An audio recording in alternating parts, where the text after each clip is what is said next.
Assalamu alaikum, dear students. I am Waqar Sen. Welcome to my channel stars of economics. Students, last lecture में हमने introduction to international trade को briefly discuss किया था, जिसके अंदर हमने इंटरनेशनल ट्रेड की डेफिनेशन देखी थी. उसके बाद हमने करैक्टरिस्टिक्स देखे थे और उसके बाद हमने बेनिफिट्स ऑफ इंटरनेशनल ट्रेड देखे थे. तो स्टूडेंट्स, अभी तक आपने उस लेक्चर्स को नहीं देखा तो उसका लिंक जो है वो मैंने डिस्क्रिप्शन में दे दिया है, आप उसको देख सकते हैं.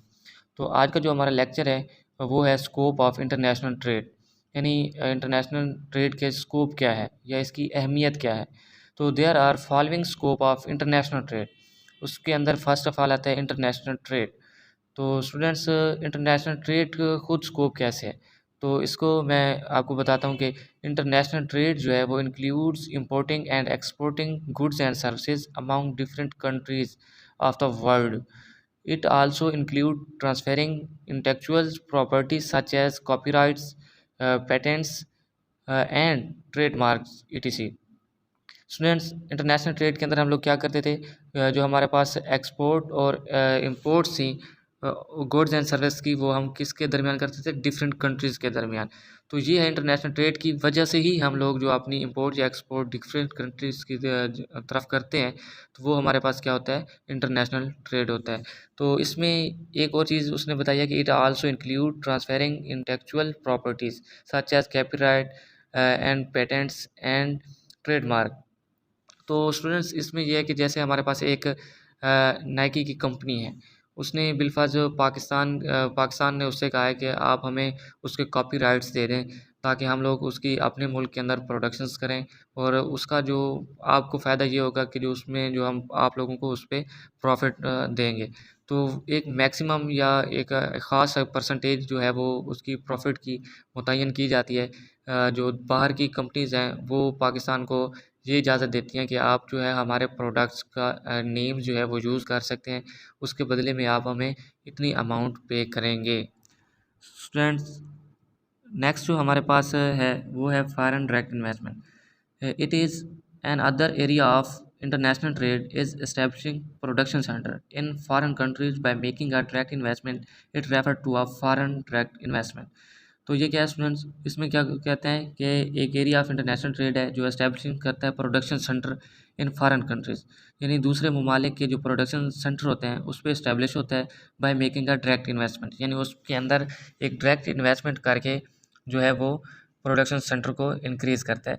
It refer to a foreign direct investment. ये जो है हमारे पास क्या कहलाती है, फॉरेन डायरेक्ट इन्वेस्टमेंट कहलाती है. तो स्टूडेंट्स, फॉर एग्जांपल पाकिस्तान है, उसमें एक प्रोडक्शन सेंटर्स है, उसके अंदर चाइना जो है वो इन्वेस्टमेंट करता है, क्योंकि पाकिस्तान एज क्योंकि डेवलपिंग कंट्रीज़ है, चाइना एज डेवलप्ड कंट्रीज़ है. तो डेवलपिंग कंट्रीज जो पाकिस्तान है वो अपनी प्रोडक्शंस को एफिशिएंट बनाने के लिए चाइना से इन्वेस्टमेंट लेता है, और उसके बदले में जो है वो उसको प्रॉफिट शेयर करता है. तो जो चाइना जो उस कंपनी के अंदर जो है, जो प्रोडक्शन सेंटर के अंदर जो डायरेक्ट इन्वेस्टमेंट करेगा उसको हम लोग डायरेक्ट इन्वेस्टमेंट कहते हैं. देन है हमारे पास थर्ड नंबर पे licensing and franchising. Franchising and licensing is an area of international trade in which a foreign company gives a license to a company of another country to sell its product or use its intellectual properties in exchange for a free. तो students, इसमें क्या कहता है कि इसके अंदर एक foreign countries है, वो दूसरे कंट्री से लाइसेंस लेती है.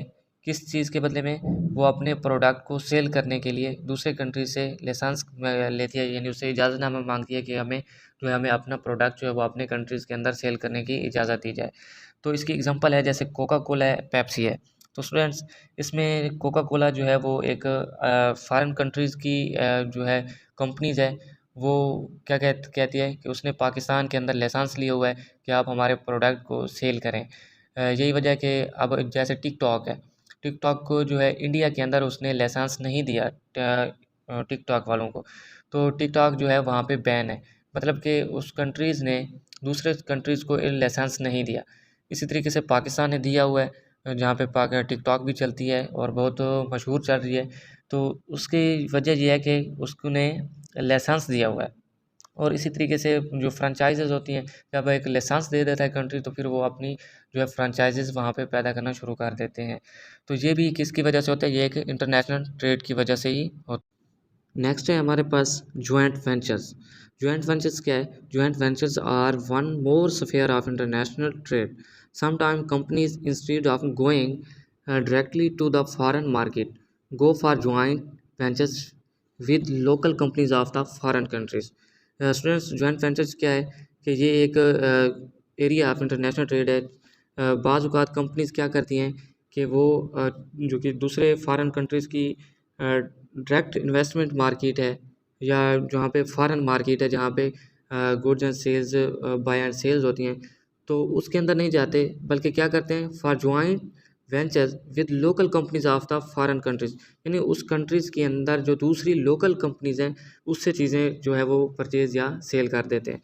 मिसाल के तौर पर मैं ये बताऊं कि हमने ट्रेड करनी है इंडिया के साथ, तो पाकिस्तान क्या करता है, वो डायरेक्टली जो है वो जो इंडिया की या चाइना की, हम चाइना की मिसाल दे देते हैं, जो चाइना की डायरेक्टली मार्केट है जहाँ पे उसकी इंटरनेशनल ट्रेड होती है, तो वो क्या करता है, पाकिस्तान जो डायरेक्टली मार्केट है इंटरनेशनल, वहाँ से चीज़ें जो परचेज़ और सेल नहीं करता, क्या करता है, जो उसकी लोकल कंपनीज़ हैं उस कंट्रीज़ के अंदर, चाइना के अंदर, जो कंपनीज़ हैं उनके साथ जो अपनी चीज़ें परचेज़ या सेल करता है, तो वो हमारे पास बेसिकली क्या कहलाता है, जॉइंट वेंचर्स है।